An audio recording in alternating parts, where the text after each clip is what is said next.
Hi guys, welcome back to Real Life, Real Talk, and today we'll be talking about obesity and how it has changed over the years.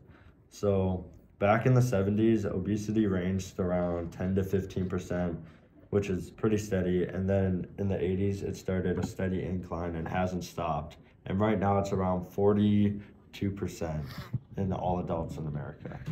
So you may be wondering, what is obesity?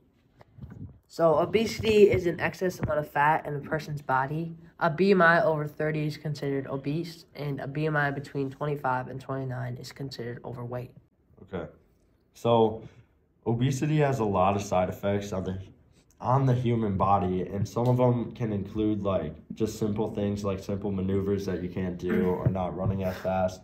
But some other ones are like you're more prone for illnesses, like to get the flu. Like if I'm obese, I could have a higher chance of getting the flu than you, or vice versa. And you're also more prone to get diseases like blood, heart, kidney, and liver diseases. Yeah. So percentages started to rise around the 1980s and 70s because before that, there's still obese people, but not nearly as much as there is now. I think that some of the main causes for this are fast food, which Ethan will be talking about next, and increased levels of inactivity. I think people are really inactive these days because of technology, phones. I think from personal experience, I know lots of people who just sit on their phones all day, scrolling through social media and not being active. And that just isn't good for you because your heart's not getting exercise, you're not getting exercise, and you're not burning much calories. All right.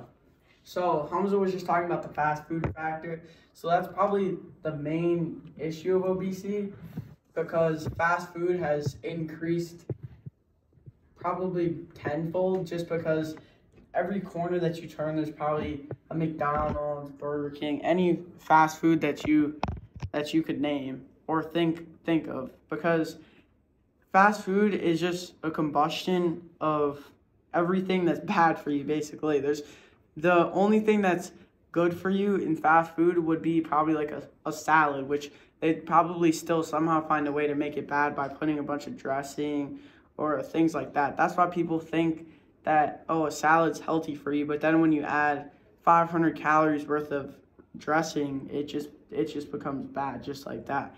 And the solution to obesity is people just need to get out of their house and try and get as most exercise as they can. And that could be like walking, running, playing sports, basically anything, or just like activity in general, like hanging out with your family instead of being so isolated and alone or talking to people online. You could be talking to people in real life and actually doing something productive with them. And then the fast food factor is people just need to stop eating fast food or just eat it in moderation. Like you can eat it sometimes, but make sure that it's not the worst thing there, or it's not like you're eating it all day, every day.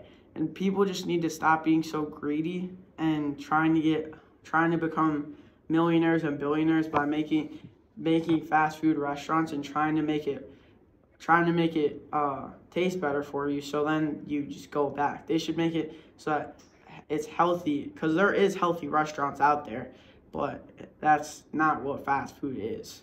And now we'll have some words from specialist Kelly Wesky about what she thinks about obesity. Hi, Ms. Wesky. How do you think eating has changed over the years?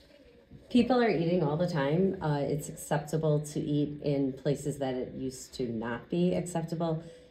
People are eating in their cars, walking with high-calorie coffee, drinks.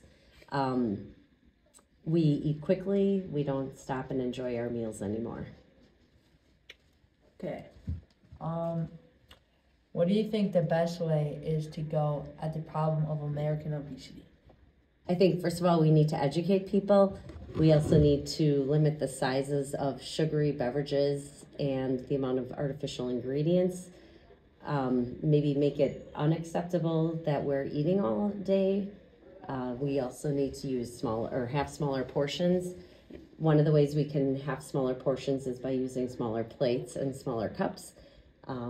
Also reducing the amount of refined carbohydrates and added sugars that we have.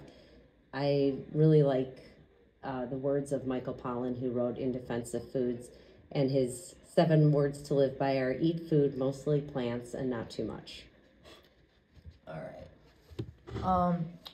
What would be the best way to help someone that has struggled with their diet? First of all, I think the word diet gets a bad rap. Diet is just our daily intake of food. And maybe just having people avoid products pretending to be something that they're not, avoiding ingredients that lie to your body, like artificial sugars, things that make you not realize that you're full. And if you're not hungry enough to eat an apple, you're probably not hungry.